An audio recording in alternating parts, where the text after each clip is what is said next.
It's crazy. It's got kind of everything you'd want out of going to the movie theater. There's explosions, car crashes, some fights, some monsters, a lot of jokes, delicious food. Michael Cera. Fire. There's fire. Fire as a crazy modern architecture.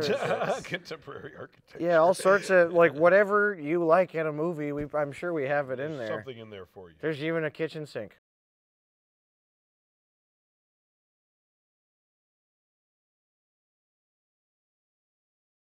It's about a bunch of annoying actors stuck in a mansion together during the end of the world. Yeah. That old chestnut. And they're forced to kind of deal with each other's relationship issues and the problems they have with one another.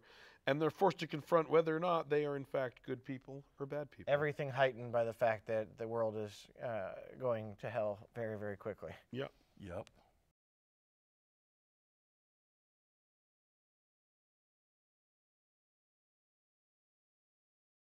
The directors made sure we were very comfortable in our characters, and they wanted to bring us as close to our real life personas in some ways. For instance, I would come to work and I would take off my clothes and get into the wardrobe, and it would be the exact same clothes. I was Take Your Panties Off or something that pre-existed, and they wanted to bring that to the movie. Now then there was a heightened version where I would let Aziz die, where I wouldn't just do that or something like that. So it was playing yourself. Would you, Craig? Yeah, well, I mean, I would judge the sinkhole if it was coming further, Then you'd throw. But I wouldn't just say it's too late for you. You're already in the hole. Playing myself, it was. I felt like it was that I could make no mistakes, so there was that part of it.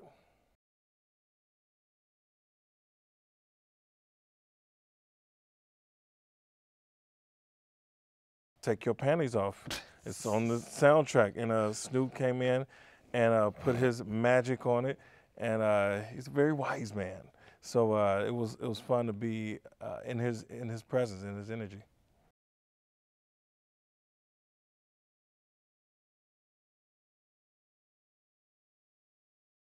Luckily, people were pretty psyched to do it for the most part, and the few people that weren't, we really had to remind them that they'd be nothing without us. So. No, that's not true. People were really psyched to do it, and I thank God they were happy to do it. Everyone thought it was funny to play themselves, and were surprisingly enthusiastic about the idea of really making themselves look terrible.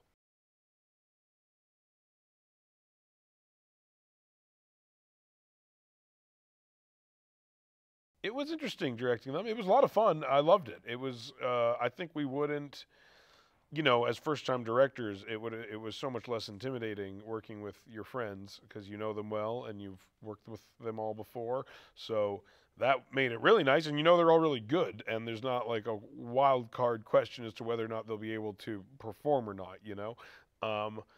And it was fun. Yeah, I think like at times the very casual nature of our relationships probably made some things a little more difficult than they would be, but I'd say 99% of the time it was very much easier and better because we were friends with those guys. And I think because they trusted us, they were willing to put themselves out there a lot more and do stuff that they probably wouldn't have done for other directors that maybe they didn't, know as well.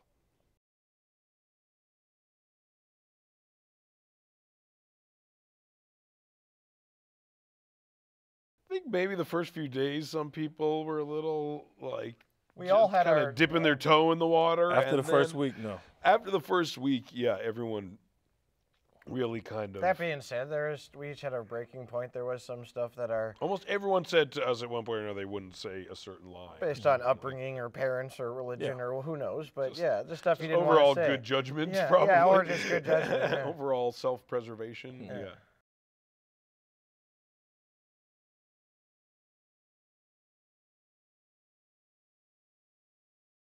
Michael Cera. Jay Bears. Oh yeah, Michael Cera is. He was the biggest surprise as to like how far he did it. And Jay Baruchel. Yeah. Every day. Right. Yeah. Amen. In a good way. Oh, you.